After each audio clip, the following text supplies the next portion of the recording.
turma boa do canal Ave Mais, um grande abraço, muito bom dia para você ligado aqui no canal 2 da plataforma Atenção Vascaínos, o Ave Mais. Estamos chegando com o Acorda Vascaíno bem cedinho nesse sábado, dia 24 de fevereiro de 2024. Estamos chegando em nome da 1xBet, que é parceira aqui do canal Ave Mais. A 1xBet que dá você a oportunidade nesse final de semana de ganhar um din-din, cara. Porra, vamos ganhar um dinheiro, rapaziada. Vai aqui embaixo, primeiro comentário fixado no chat, você tem um link, você baixa todos os dados para você poder jogar, se habilita, preenche seus dados ali, e aí você usa a palavra AV+, M-A-I-S, para dobrar na sua primeira aposta. E além disso, a 1xBet dá a você R$ 1.530 em bônus para você poder jogar. Escolhe o jogo, dá uma olhada, vê, faz uma análise, usa esses bônus, usa a palavra para dobrar, você colocou 100, vai para 200, você vai ganhar um dinheiro legal. E aí, amigo, faz aquela fé, vai na fé, né? De repente, aposta aí para um gol no primeiro tempo, um gol no segundo tempo, ou aposta certo. Tem Vasco e Volta Redonda, faz a sua aposta aí em Vasco e Volta Redonda, né? De repente, Audax e Botafogo, aposta no Audax na zebra, para o Botafogo sair fora, quem sabe? 1xBet, que paga bem e paga rápido, e é uma empresa séria que patrocina grandes clubes pelo Brasil e pelo mundo. 1xBet. Logo mais tem Vasco da Gama e Volta Redonda em Cariacica, estádio Kleber Andrade, que vai receber um grande público.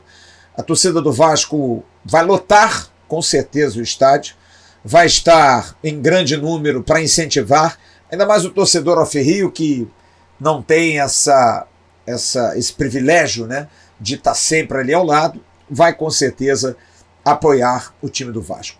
Um jogo em que o Vasco precisa vencer, precisa, dependendo dos resultados, torcer para que o Botafogo, por exemplo, e a Portuguesa percam seus jogos, para aí sim o Vasco vencendo. Só que o Botafogo vai pegar o pior time do campeonato, que é o Audax. Então é difícil que o Botafogo perca. De repente perder um ponto, pode até ser. O Botafogo estaria aí indo para 15, o Vasco vai para mais à frente para 19, e aí, amigo, terminou também. Mas é muito difícil. Vamos colocar aqui, venhamos e convenhamos, é muito difícil que o Botafogo empate até com o Audax. Mas, vamos lá. Mas o que eu queria falar é sobre o programa que nós fizemos ontem à noite, no Atenção Vascaínos, que eu estive ao lado do companheiro Joel Silva e do membro do canal, contador, profundo conhecedor de números, o João Cana. Ontem a Globoesporte.com divulgou uma reportagem falando da expectativa daqueles que fazem a gestão da Vasco SAF num gerenciamento de valores e de receitas capazes de dar ao Vasco uma autossustentabilidade no futebol já a partir de 2026. A gente analisou, o Joel fez um levantamento de muitos números, de receitas, despesas, em cima de informações que a gente colhe no dia a dia, de negociações que são expostas. É claro que nem todos os números são absolutamente certos, né? Mas existem ali margens de erro. Mas em cima dos números apresentados, em cima do que falou inclusive a Kátia dos Santos, a chefe financeira, CFO da Vasco da Gama SAF, há uma expectativa de que as coisas possam caminhar, de que as coisas estejam caminhando. O Vasco tem receita recorrente por conta dos aportes e tem vivido muito por conta das boas vendas nesses quase 2 anos. Foram 5 vendas enfileiradas, ótimas. Andrei, Pedro Raul, Egnaldo e agora Marlon Gomes e Peck. 5 jogadores vendidos, dinheiro que entra, uma condição boa de negociação em termos de, principalmente, revenda, como foi do Pedro Raul, uma venda espetacular feita à época, um jogador que tinha fracassado no Vasco e conseguiu ser vendido pelo dobro que o Vasco o contratou. Então, diante dessas circunstâncias, dá um alicerce para o Vasco pagar as suas dívidas, pagar o regime centralizador, que através da lei da SAF é obrigatório o recolhimento de 20%. É também animador, porque os 5% dos acordos da Fazenda Nacional que são necessários urgentemente serem acordados também estão dentro de um fluxo. e as dívidas de curto prazo, principalmente as dívidas cíveis, que são dívidas que são imediatamente protestadas e que precisam ter a amortização imediata para que não se torne uma grande bola de neve. Diante disso, a gente tem argumentos de que o trabalho está sendo feito e bom, mas poderia ser melhor, obviamente. Acho particularmente que a Vasco SAF erra em alguns dos aspectos mais importantes. É claro, com uma atrofia do trabalho em relação àquilo que se apresenta como grande ganho para os clubes, e a gente vai trazer aqui a dupla Fla-Flu, que ganha muito dinheiro com o Maracanã, com arrecadações, com ingressos mais caros, mas com um estádio que comporta o maior número de pessoas, com ações, com tudo. O estádio de futebol, como o Maracanã, você vende melhor o seu espetáculo. São Januário está obsoleto. São Januário, o Vasco joga hoje para pagar para jogar. Não tem praticamente nenhum lucro. Então, eu vejo o trabalho feito pela Vasco SAF bom, razoável, pagando as dívidas, conseguindo organizar minimamente um segundo ano já com nenhuma previsibilidade de atrasos. Provavelmente esse ano, talvez até alguns pagamentos aí possam entrar na mesma situação do Transferban, pagando um pouquinho mais à frente, ou não. Pagamentos já à vista, vamos esperar, vamos ver. E por que que isso é esticado?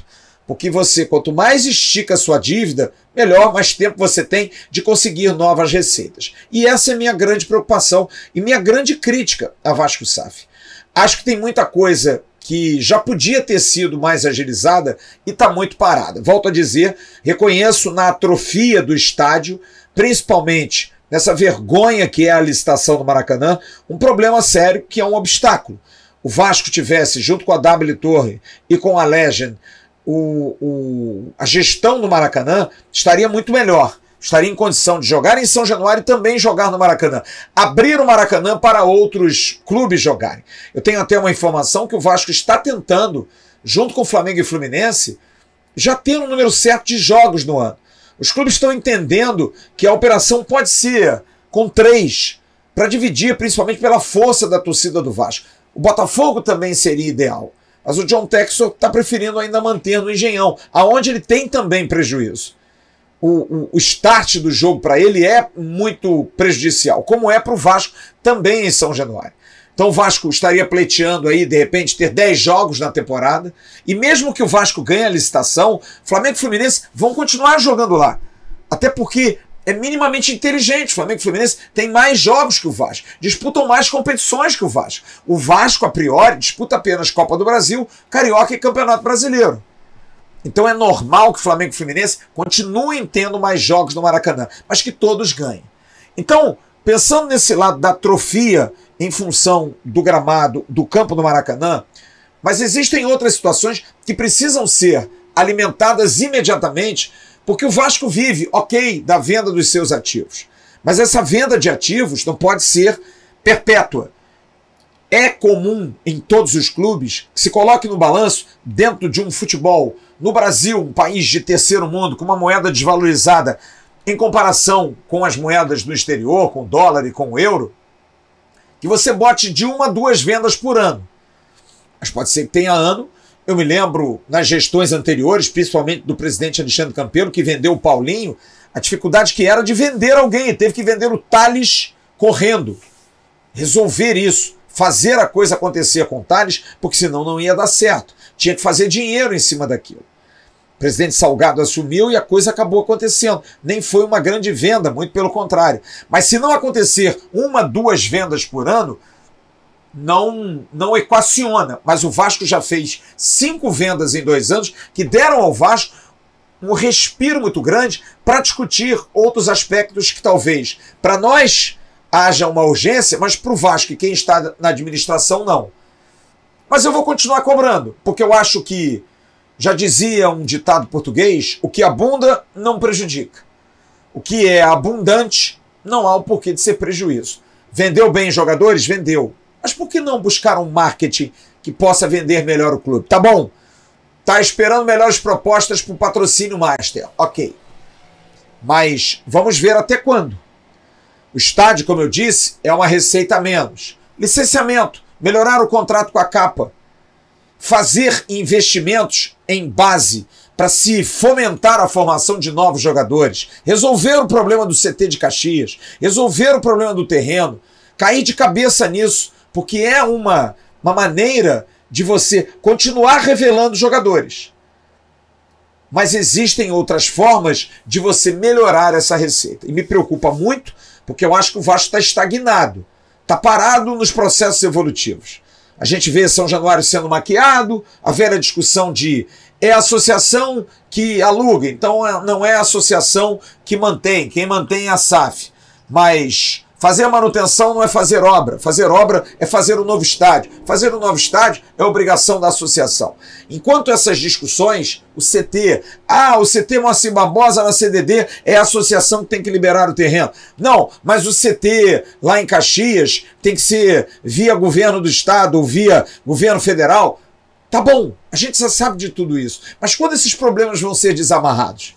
Me lembro em 2022, então 2023, o então CEO da SAF, Luiz Melo, nos deu um prazer lá de bater papo um dia de manhã e falou, não, essa questão aí envolvendo questões de terreno, a gente está vendo isso. Bom, gente, já passou um tempo. Já naquela época já se discutia isso, já naquela época era um empecilho. E acho que as coisas precisam ser aceleradas. E acho fundamentalmente que a presença do presidente Pedrinho, que se for o Paulo Salomão, é fundamental por esse aspecto. Eles não vão poder botar o bedelho no futebol, já se sente isso claramente. Porém, cobrar essas medidas enquanto parceiro precisa ser feito. Precisa cobrar muito disso, precisa estar em cima disso, precisa buscar muito isso. De cobrar melhorias nos CTs, manutenção de São Januário, ao mesmo tempo a briga no Maracanã para que se tenha condição de ter a licitação. Como é que está o pagamento das dívidas? Está se pagando, não está se pagando? Qual é a situação? Tudo isso precisa ser esclarecido. Eu acho que o Vasco caminha bem, com otimismo, talvez a curto prazo, mas eu ainda vejo muita coisa a ser feita, muita coisa necessariamente precisando ser evoluída. E acho que sem isso preocupa, porque a gente tem um aporte esse ano, a gente tem vendas feitas esse ano, a gente tem aporte no ano que vem, é o último, a gente vai ter provavelmente mais alguma venda, uma, duas, acho que o Piton dificilmente fica no Vasco, o Ryan pode ser uma bola da vez aí um pouco mais para frente, enfim. Tem jogadores aí que o Vasco contratou recente, o Esforza, por exemplo, acho que faz um grande ano, ano que vem é vendido por mais. Né? Então, tem jogadores que podem também preencher ainda mais esse caixa, mas a gente precisa ter novas alternativas, novas buscas de receitas, para a gente estar tranquilo. Porque estando tranquilo e podendo dar ao futebol uma tranquilidade em campo, as maiores receitas vão acabar vindo, elas vão virar realidade de prêmios por títulos, de arrecadações maiores por conta de você até cobrar o ingresso melhor e mais caro, porque o torcedor vai estar motivado a ver o jogo. Você vai ter, atrelado a tudo isso, a um time competitivo, as grandes receitas. A receita da imagem, do patrocinador que vai querer juntar a sua imagem a uma grande marca. Então a gente precisa entender tudo isso a miúde. Volto a dizer, é animador, é melhor, é uma discussão que a gente não imaginava ter há 2 anos atrás, de uma perspectiva de dinheiro entrando, de pagando as dívidas, de mantendo o fluxo de caixa capaz, há pessoas ali dentro capacitadas, porém, vírgula, tratemos de buscar novas alternativas. Porque no dia que não tiver ninguém da base, não tiver nenhum jogador para vender, no dia que atrasaram o pagamento de um aporte, como foi do ano passado, como é que a gente faz? Esse aporte, que é mal colocado dentro de um período posterior à janela de contratações, a gente precisa ter uma melhoria disso. O contrato da televisão feito com a Liga, e aí? Quem vai pagar o quê? Os direitos de transmissão. A quem vai ser dado esse direito? A quem vai ser emprestada a possibilidade de demonstrar a imagem de todos os clubes? A gente precisa entender tudo isso, precisa saber quais são as receitas alternativas que de alguma forma vão ajudar o Vasco a sobreviver. porque ontem o João Câmara até disse, o Vasco já está sustentável. Eu acredito, por tudo que aconteceu em termos de vendas de jogadores e em termos de pagamento de dívidas. Mas é pouco, ainda acho pouco. A gente precisa estar sustentável e competitivo, porque sobreviver, acho que o Vasco já sobrevive. Agora o Vasco precisa viver e curtir a vida. A curtição da vida está começando a ocorrer. A gente passar por uma semifinal de Carioca, a gente brigar por um título, melhorar na Copa do Brasil o nosso desempenho, ganhar dinheiro com ele, ir bem no Campeonato Brasileiro, brigar ali, estar junto para estar de repente numa Libertadores ou numa pré-Libertadores. Por que não sonhar? Poder no meio do ano finalmente contratar jogadores um pouco mais pesados, como fizemos no ano passado, trazer um Payet, um Medel, um Verratti, a gente tem condição de trazer. E aí, amigo, trazer junto o torcedor, que mesmo não estando ainda tão crente, tá junto. Estando forte, estando pujante, com certeza, esse torcedor vai abraçar e vai abraçar bonito. Daqui a pouco tem o Faísca Tá On, do canal Atenção Vascaínos, com o Faísca Tá On, trazendo informações, batendo papo, vai ter um papo com o Cacá Oliveira, lá de Itajaí, jornalista que vai falar do jogo de terça-feira, Vasco e Marcílio Dias. E a partir de 4h30 da tarde eu estarei no abre do jogo Vasco e Volta Redonda, direto de Cariacica, no Espírito Santo. 10ª rodada do Campeonato Carioca, jogo importantíssimo. É vencer para garantir, quem sabe, a vaga na semifinal do Carioca. Grande abraço a todos, fiquem bem, daqui a pouco a gente se vê. Tchau, turma.